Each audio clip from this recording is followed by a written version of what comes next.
jamhuuriyadda federaalka madaxweynaha hirshabeelle madaxweynaha galmudug gudoomiyaha golaha shacabka ee Jubbaland iyo galmudug iyo ku-xigeenka gudoomiyaha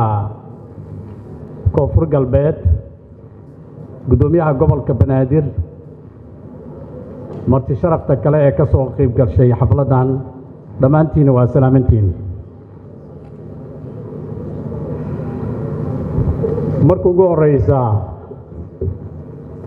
waxaan jecelahay inaan halkan uga mahad celiyo baarlamaanka Jabuuti oo soo diray xildhibaano ka mid ah baarlamaanka si aan u sharfo inaad ii ogolaataan xildhibaanada ka soo qayb galay munaasabadan inaan halka magacoodii ka akhriyo xildhibaanada hogaaminayo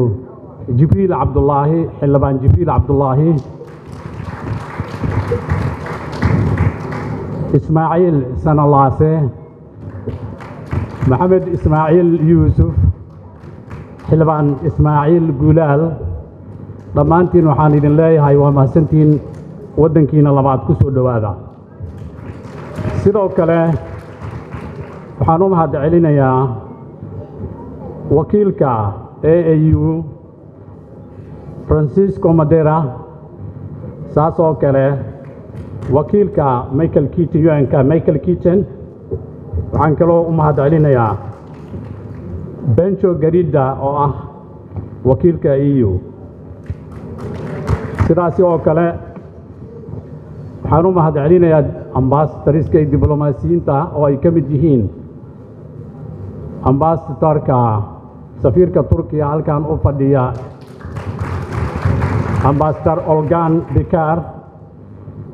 safiirka Ethiopia halkan u fadhiya Jalaluddin Mustafa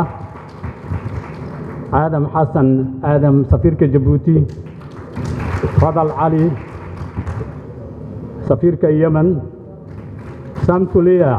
مشيكا سفير كأوغندا جينيين سفير كتشاينا يوسف السادة سفير كقطر الكانو فديا ضمانتين والدين كجماعة علينا يا مدن ريال إمروين مرتدى شرفت له waxaan dhammaantiina idinku salaamayaa salaamta islaamka mar labaad assalaamu calaykum waraxmatullaahi wabarakaatuh ugu horeyntii waxaan idinkaga mahad celinayaa sida aad noogu sharfteen inaad nagala soo qayb gashaan qabashadan xafladan caleemasaarka gudoomiyaha golaha shacabka jamhuuriyadda federaalka Soomaaliya anigoo ku hadlaya magaca shacabka Soomaaliyeed mudanayaasha golaha shacabka ee baarlamaanka federaalka Soomaaliya iyo magacaygaba waxaan si gaar ah ugu faraxsanahay inaad nagala soo qayb gashaan munaasabadan taariikhiga oo ah baarlamaanka federaalka Soomaaliya waa markii ugu horeysay taariikhda golaha shacabka Soomaaliyeed oo isbedel ku yimaado hoggaankiisa fadlan iga ogolaada inaan u mahad celiyo gudoomiyihii iga horeeyay mudane xildhibaan maxamed sheekh cismaan jawaari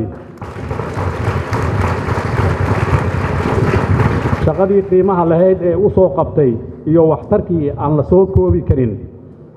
ee ku soo biiriyay golaha shacabka hase yeeshee hawl badan ayaa weli harsan in la qabto kadib markii la ansixiyay dastuurka kumeel gaarka ah ee Soomaaliya sanadkii 2012 shuruuc badan ayaa weli u baahan in ansixiyo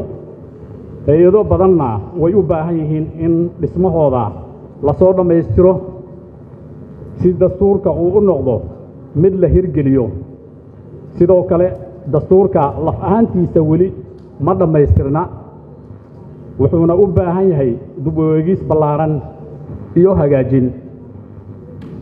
run ahaantii waxaan aad ugu hanweenahay in la dhammaystiri karo dhammaan howlahaas qabyada ah aan soo sheegay muddada ka harsan xilhaynta naloo igmaday ee baarlamanka tobnaad haddii si wada jir ah